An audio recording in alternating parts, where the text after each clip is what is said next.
you tired of running out of inspiration for your adventures and your players know all your tricks? You might want to look into older edition adventures that are easily available. Now let's take a look at how to run older edition Champions adventures for 6th edition. Hello and welcome to the unofficial Heroes UHF 63, where you can be the hero. I'm your Hero Game Master Ed, and you want more from these videos in your YouTube feed? Smash or blast that subscribe button. If you're looking for more Hero System videos, you might want to activate that hero notification. Some of you may recognize this adventure supplement, then you may not. This is Roadkill by Larry Johnson, published by Hero Games in 1991 with conjunction with Iron Crown Enterprises. The adventure is pretty straightforward. The main things that you have to look into are mainly the maps and the characters. Here's one of the maps from Roadkill, and it's the bar, and as you can see, 1 hex is 6 feet. Unfortunately, some of these maps are in Imperial Management, which the Hero System used metric, which I never understood why some of these adventures were done this way, but they are, but it's easily to convert. In this example, 1 hex would be 2 meters. If you ever see feet in a map, just divide it by 3 and call it good. You don't need to be that precise. You can be if you really want to, but just adds extra time and wasted effort to do so. So remember, if it's in feet, just divide it by 3, and that's how many meters. So these would be 2 meter hexes. In most of these older adventure supplements, it'll tell you how many points the characters these are for. If you look just below for the GM section in the beginning of this adventure supplement, it says that it's for superhero characters between 225 and 325 character points, which if you looked at that edition, it would say that this is in the range of standard superheroes, which is the same type that's across all the editions. So this would work for standard superheroes in the 6th edition. It's a good guideline, but we'll go over later of some better ways to figure out what point characters this is for. Here we have one of the main antagonists, the Heavy Metal. He has a multi-power with a 75 point reserve.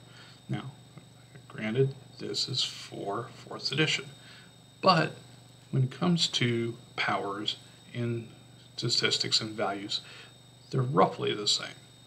It's just the point counts are different. In this case, it's a 75 multi-power. It works. It converts over straight across.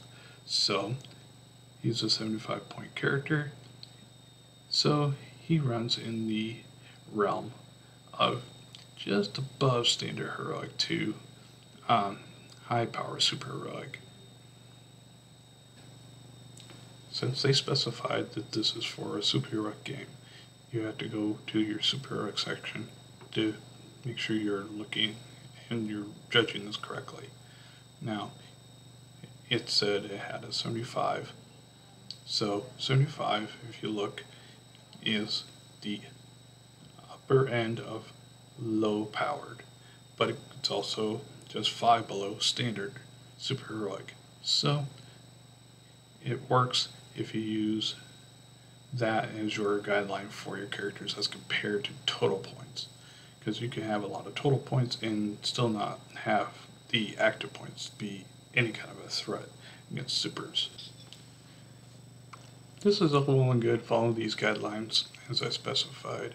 If you're running an adventure off the cuff and you're just grabbing something off the shelf, but it's not perfect.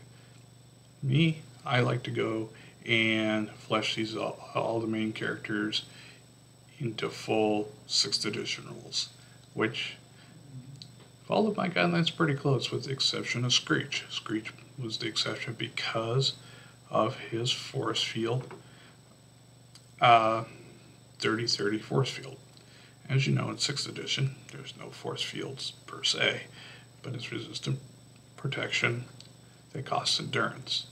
Fine, the cost endurance reduces the cost, but the active points are the same, because the active points for a 3030 resistant protection is 90 points. So you have to consider that in the grand scheme of things. Personally, I don't, because it's a defensive active points, so you do have to take it into account. But it's the one exception, and if you have a group of supers, and most of these other guys are online for standard or low-powered supers, so these guys are going to be perfect for that type of campaign. Also, in the Adventure Supplement, it talks about using it for just a modern setting, sci-fi setting, so forth. Guidelines are great. There's not really anything mechanical involved other than lowering the active points or reducing their numbers, which is pretty much standard in any RPG when it comes to lowering the power or upping their power. Give them more, or just reduce their powers or increase their powers accordingly. Thank you for tuning into this video, and be sure to hit subscribe and give us a like, and don't forget to leave a comment if you want something you'd like to see us do here at the UHF 63. And to say also, if you'd like to improve our content, be sure to go to the Patreon page and make a contribution to help us improve and give additional content to this channel and to other hero players. And just remember, as always, be a hero. At this time, HVIUIT Hudson City now concludes its broadcast day and ending its YouTube transmissions to the Greater Champions Multiverse. HVIUIT is owned and operated by Multiverse Television Group, Incorporated.